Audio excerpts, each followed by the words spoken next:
Welcome to The Explainer. Today we're going to talk about our digital world, specifically how we manage just massive amounts of data, and maybe more importantly, how we can actually trust the machines that do all that work for us.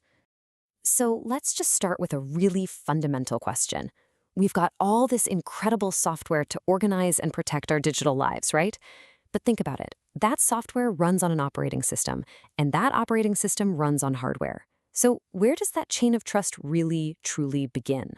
To handle the insane amount of data we're all creating these days, professionals don't just use a single hard drive. No way. They use these complex systems called RAID arrays, which basically group a whole bunch of disks together. And, well, you need some very specialized tools to keep all of that in line. A great example of one of these tools is ARCSAP, which stands for Areca Single Admin Portal.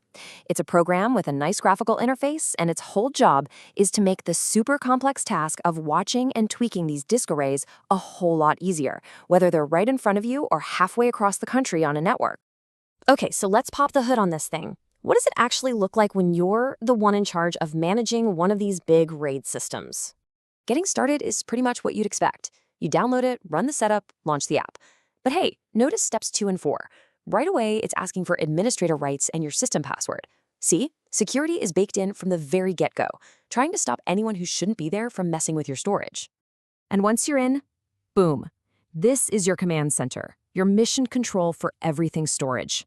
It gives you this complete live overview of all your connected RAID controllers and all the disk arrays. So the whole interface is broken down into 4 key parts. You've got the menu bar up top for all your commands. Over on the left, that's the controller hierarchy where you see all your gear. The big window in the middle, the RAID system console, that gives you all the juicy details on whatever you've clicked on. And at the bottom, there's a log of recent tasks, so you know exactly what's been going on. And this is where you really see the power of a tool like this. You're not just looking at one single machine.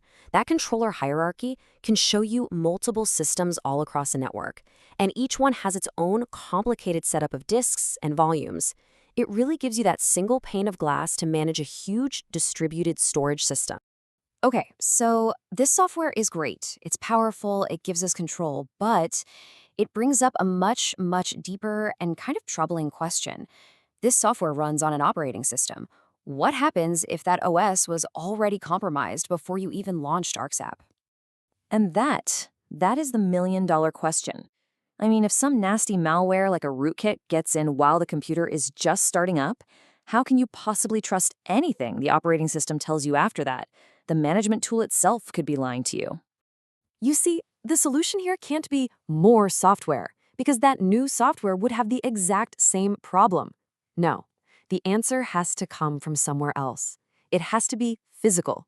It has to be a hardware-based root of trust that exists completely outside the main operating system. And that brings us to this little piece of hardware, a special chip called the Trusted Platform Module, or TPM. You've probably heard this term thrown around a lot lately, especially with new Windows requirements, but let's actually break down what it does. So a PPM isn't just some extra doodad on your motherboard. It's actually an international standard for a secure crypto processor. Think of it like a tiny, secure vault that's soldered right onto your computer, totally separate from your main CPU. Now, this really gets to the heart of why that matters. With normal software security, your secrets, your encryption keys, they have to float around in your system's memory or on a disk at some point. They're vulnerable. But with a TPM, those secrets never, ever leave the chip. It's a total black box for security. So what can this little vault actually do? Well, it handles a bunch of critical security functions, but the 2 coolest things really are sealing and attestation. Sealing is like putting a special lock on your data that will only open if the computer's software is in the exact healthy state it's supposed to be in. And attestation is like the TPM sending out a cryptographically signed doctor's note that proves to a network, yep, this computer booted up clean and nobody has messed with it. So you see how it all connects. The TPM gives us that rock-solid hardware-level trust. That lets us trust the operating system. And because we can trust the OS, we can finally trust our management tools like ARCSAP. It's the bedrock that makes powerful features like BitLocker's full disk encryption even possible. But, and there's always a but in cybersecurity, right? The moment you build a fortress, someone else starts designing a cannon. And since the TPM is basically the key to the entire kingdom, it has become a huge, high-value target for really smart attackers. And, well, they've had some success. It's been a constant battle. Way back in 2010, researchers were literally spying on the physical wires connecting to the chip to steal secrets. Then in 2018, a flaw in the actual design specification was found. And just a few years ago, a security team famously managed to steal a disk encryption key by physically eavesdropping on the communication channel between the main processor and the TPM chip itself.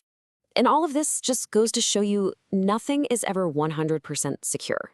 It's not really a destination you can arrive at, it's a process. It's a constant cat and mouse game between the people building the defenses and the people trying to tear them down. So that's what I want to leave you with. We've gone from trusting our software to building trust directly into our hardware with a special chip. As our data keeps exploding and our systems get even more complex and interconnected, what's next? What is that next fundamental layer of trust going to look like?